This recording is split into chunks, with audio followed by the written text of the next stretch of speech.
I don't want to go. I don't want to go. Welcome to Watch Mojo, and today we're looking at MCU moments that turned us into emotional messes. There are about 5 phases of spoilers here across film and TV. You are very welcome here to the land of the gods. Number 20. The Void. Thunderbolts. Although they come from different backgrounds, the central characters in Thunderbolts all have PTSD in common. Look, I've been where you are. The past doesn't go away. This overarching theme is cleverly visualized in the climax when Bob is overtaken by the Void, spreading trauma across New York. Running from the Void only prolongs the inevitable. The only way to combat it is by facing the Void head-on. The Void takes on many different forms, trapping people in personalized prisons where their worst memories are played on an endless loop. Look what you unleashed. You can't outrun the emptiness.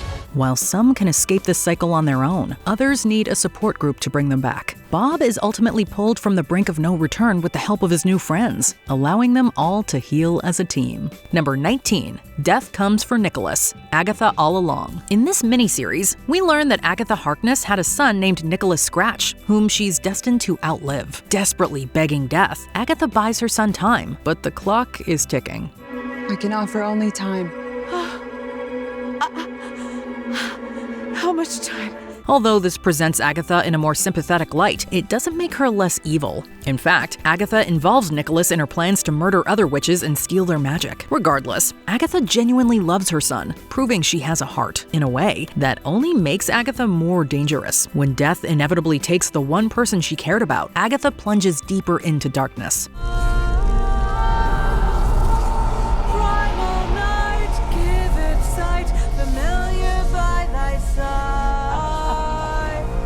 As powerful as Agatha becomes, she remains haunted by Nicholas's fate. Agatha doesn't fear death so much as confronting her son in the great beyond. Number 18. Thanos sacrifices Gamora. Avengers Infinity War. The moment that made us empathize with Thanos the most is also the one that garnered the most hatred toward the Mad Titan. To acquire the Soul Stone, Thanos must throw a loved one into the pit below. In order to take the stone, you must lose that which you love. A soul for a soul.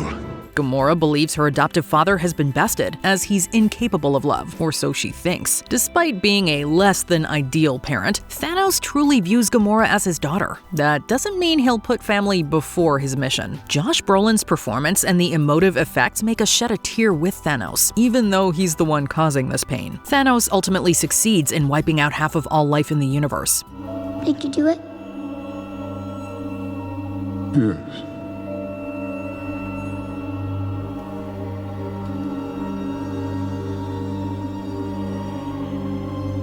What did it cost? Everything.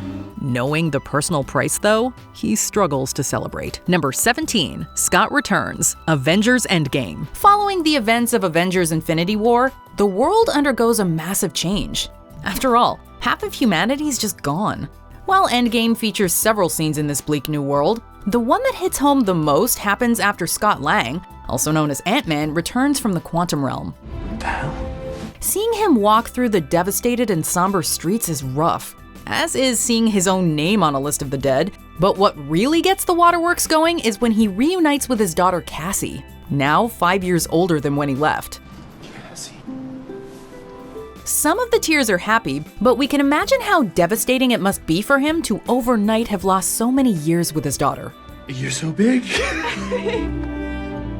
Number 16. Howard's message to Tony. Iron Man 2. It was hardly surprising to anyone that the hard-drinking, womanizing Tony Stark had issues with his similar father, Howard. The elder Stark had difficulty expressing his emotions to his son, to the point where Tony doubts his own father's love for him. However, an old film reel gives Tony another look at his dad. I'm Howard Stark, and everything you'll need for the future can be found right here. While looking into Howard's research, Tony watches an old outtakes reel of Howard displaying a model. At the reel's end, Howard speaks directly to Tony, telling his son that he's left a message in the model for him to discover, since he's limited by the technology of his time, and that of all his inventions, Tony is his greatest. What is and always will be my greatest creation is you. While it isn't quite I love you, it still has us tearing up, especially in light of number 15, Tony's last moments with his parents, Captain America: Civil War. As we've seen, Tony Stark did not have the best relationship with his father. This distant and complicated dynamic was further complicated by the fact that both his father and mother died fairly young, when Tony was 21. At the beginning of this film, we see a holographic recreation of Tony's final moments with them, and how he and his father argue. Do me a favor. Try not to burn the house down before Monday. Okay, so it's Monday. That is good to know. I will plan my toga party accordingly. Although Tony is able to alter the memory to say how he really feels to his dad in the recording, he never got that chance in real life. At least not then. I love you, Dad. And I know you did the best you could. This moment is made even more heartbreaking by the revelation of what happened to them later on in the movie.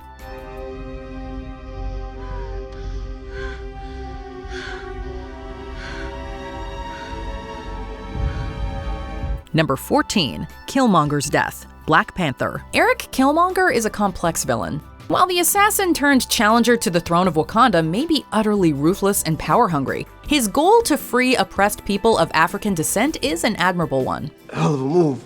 So when Killmonger is defeated in battle and heavily wounded, we're still pretty sad that he chooses to die rather than live in imprisonment. Maybe we can still heal you. Why? So you could just lock me up? Despite their different outlooks, it's encouraging to see him and T'Challa enjoy the sunset together, as well as the fact that T'Challa took Killmonger's message, if not his methods, to heart. Just bury me in the ocean with my ancestors that jumped from the ships. Because they knew death was better than bondage. Number 13, Foggys Fate, Daredevil: Born Again. Picking up not long after the Netflix series, Born Again quickly establishes it'll be just as hard-hitting as its predecessor. At the same time, the opening sequence distinguishes how this continuation will be different. Dark times indeed. These Hell's Kitchen nostalgia is running pretty thin with you guys, you realize that, Not right? nostalgia, reverence for the past, yet hope for the future. Namely, Matt Murdock will be down one friend. Benjamin Poindexter interrupts what was supposed to be a night of celebration, putting a bullet in Foggy Nelson. Never looking redder, Daredevil fights Bullseye while internally battling his desire to break the sixth commandment. As a bleeding Foggy takes his last breath on the pavement below, an enraged Daredevil sends his enemy to join him. Dex survives, but Murdock was fully prepared to commit murder. In a sense, Daredevil also dies that night, but a resurrection awaits the vigilante. Number 12, Rocket's Friends, Guardians of the Galaxy Volume 3. Wiping out entire civilizations is one thing, but animal cruelty? This is why the High Evolutionary doesn't deserve a face. Of course, we're getting ahead of ourselves. Before Rocket teamed with the Guardians, he was incarcerated and tortured. It's okay. You're gonna be okay. Friendship provided a glimmer of hope in the bleakest of places. Just when freedom appears within reach, Rocket watches Lila die in front of him. Sent on a rampage, Rocket finds that Teefs and Floor have also died in the chaos, leaving him with little purpose. Caught between life and death, Rocket is eventually reunited with his friends. Having found another family, though, Lana encourages him to keep fighting for the ones he loves. There are the hands that made us, and then there are the hands that guide the hands.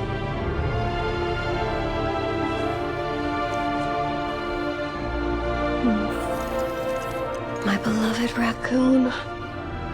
This story has been yours all along. You just didn't know it. A shout out to the animation on Rocket, which has never contained more humanity. Number 11, Romanoff Removed, Avengers Endgame. To acquire the Soul Stone before Thanos, Natasha and Clint know what must be done. Neither is thinking the same thing, however. Starting to think we mean different people here, Natasha. The last 5 years I've been trying to do one thing, get to right here. That's all it's been about, bringing everybody back. Having endured so much grief, Clint is ready to put himself out of his misery. Assuming the time heist works, though, Natasha is hell-bent on ensuring Clint sees his family again. The two keep one-upping each other until Nat is left hanging, giving Clint no choice but to let go. Natasha reunites Clint with his family, but she's forced to leave hers behind. As Yolena later visits her sister's grave, we feel her sadness and desire for vengeance. Despite blaming Clint for Natasha's death, Yolena ultimately finds closure in an unexpected place. She made her choice.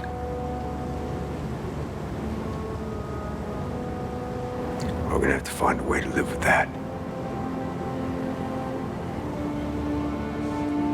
I loved her so much.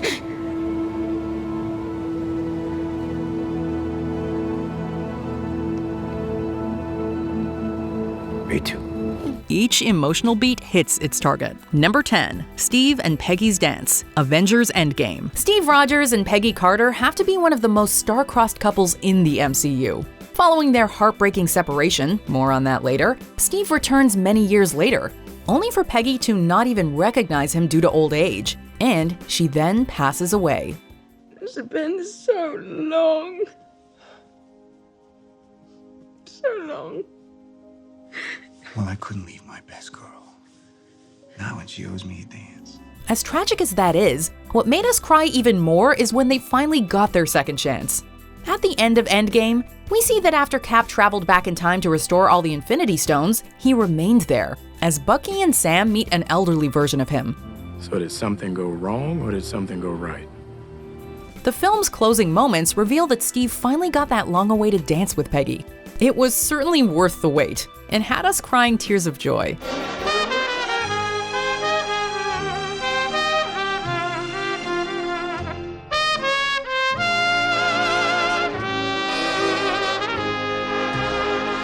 Number 9, Yondus Death, Guardians of the Galaxy Volume 2.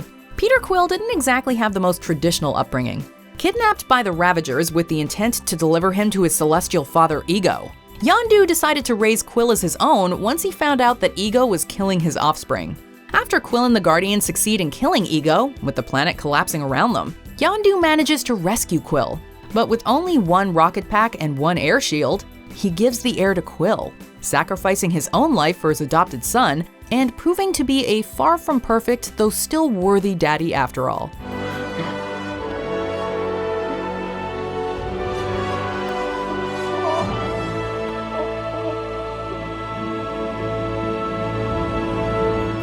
Even Rocket manages to get choked up at his funeral, and we are crying right along with him.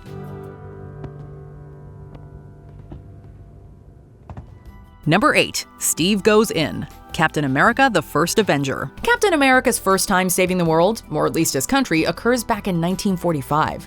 With Red Skull flying a plane full of deadly weapons towards the USA, Cap manages to board it and battle his foe. Although Red Skull is neutralized, the plane is not safe to land, so Steve decides to crash it in the water. I gotta put her in the water! Please, don't do this. We have time. We can work it out. His last conversation with Peggy Carter over the radio as they make plans for a date they both know will not happen is absolutely heartbreaking. We've already discussed Steve Rogers and Peggy Carter's ill-fated romance, but this moment, when it seems to end before it begins, still makes us tear up the most. Steve? Steve? Number 7, Groots Sacrifice, Guardians of the Galaxy. The first Guardians of the Galaxy film has its share of sad moments. Heck, it starts off with the gut punch of watching Peter Quill's mother die of cancer. Take my hand.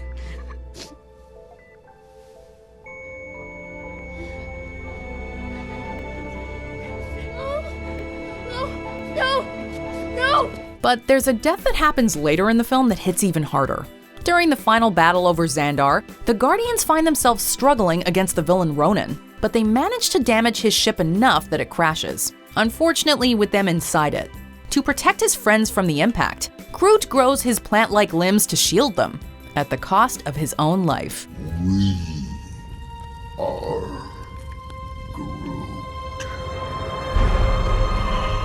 We never thought a talking tree and raccoon could make us bawl our eyes out, but this movie proved us wrong.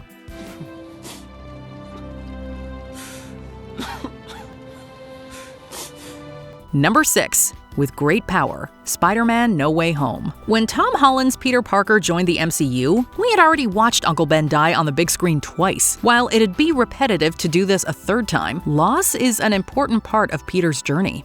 You did the right thing. It's not my responsibility, mate. No Way Home finally delivered this essential turning point, but in an unexpected way. After the Green Goblin reveals his true colors, Peter finds Aunt May in the rubble. It appears everything might be okay until May imparts a few familiar words of wisdom to Peter. And with great power, there must also come great responsibility. This is the exact moment that we knew May wouldn't be leaving alive, despite his aunt's dying words. Peter has never felt more powerless or alone. 2 others know what he's going through, however. Number 5. What is grief? WandaVision. Few Avengers have suffered more grief than Wanda Maximoff. After losing her parents at a young age, a grown Wanda watches her brother die. Amid this loss, a romance blossoms between Wanda and Vision. I've never experienced loss because I've never had a loved one to lose. But what is grief? If not love, persevering. He may be an android who's still coming to understand human emotion, but Vision has a profound perspective on love, grief, and how they connect. Vision's words not only help Wanda to start the healing process, they also spoke to many audiences following the COVID-19 pandemic. Wanda is given a new outlook on life, building one with Vision. Wanda, it's time. No. They can't stop him, Wanda, but we can. Look at me. You have the power to destroy the storm. Don't. You must do it, Wanda, please. We are out of time. Unfortunately, Thanos snatches that life away. Watching her love die not once but twice, Wanda faces her darkest hour yet. No amount of binge watching can ease the pain. Number 4. Glorious Purpose. Loki. Watching Thanos choke the life out of him, it appeared Loki had pulled off his last trick. You will never be. While there are no resurrections for this god of mischief, Loki lives on in another timeline. Escaping following his battle with the Avengers, this Loki continues his pursuit of a glorious purpose. He finds it in an unlikely place. Running out of options, Loki finds a way to save the dying timelines and the friends he's made along the way. With the loom destroyed, Loki finds his throne at the end of time where he'll remain, watching over the branches of the multiverse. I know what I want. I know what kind of god I need to be. For you. For all of us. We've seen Loki undergo redemption arcs before, but this bittersweet act finally sees him become a god worthy of praise. Number 3. Peter turns to dust. Avengers Infinity War. There are a number of sad moments in this massive Avengers movie, and most of them are because of Thanos. You should have gone for the head. The Purple Conqueror's quest to wipe out half of life in the universe is shockingly successful. And with the snap of his fingers, tons of our favorite characters are dissolved into dust. Arguably the most tear-inducing, though, is that of Peter Parker. I don't know what's happening. I don't know. I don't want to go. The youngest and most innocent Avenger can feel what's happening to him. And his panicked pleas to Tony Stark that he doesn't want to die are absolutely gut-wrenching. For Tony and the audience.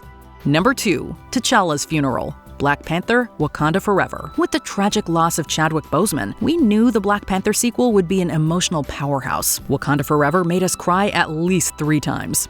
Creel, Yes, Princess. it's my brother's heart rate.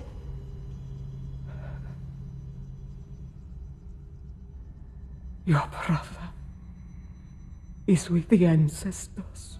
The first comes with the death of the king, leading to a funeral that makes us feel the scale of Wakanda and the gaping hole T'Challa has left in the heart of every Wakandan. This wave of tears is immediately followed by another as our memories of T'Challa wash over the Marvel logo in a moment of silence. We cried once more during the mid-credits, although this scene brings tears of joy. Coming to terms with the loss of her brother, Shuri is introduced to Nakia's son, who shares the same name as his father, T'Challa.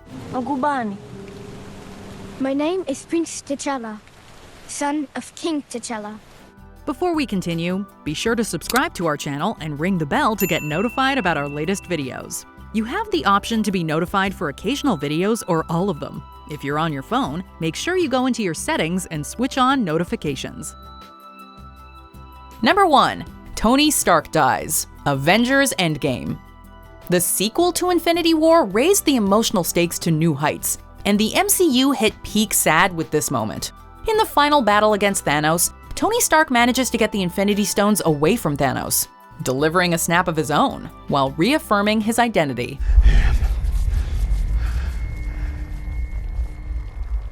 Iron Man. While he's able to destroy Thanos and his armies, the strain of using the stones is too much for Tony, and he dies, with Pepper, Peter, and Rhodey bidding him farewell. We're gonna be okay.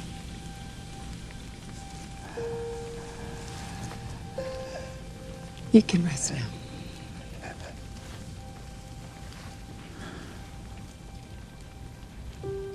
While the funeral paying tribute to Tony also got us teary-eyed, there isn't a dry eye to be found during the moment of Tony's death.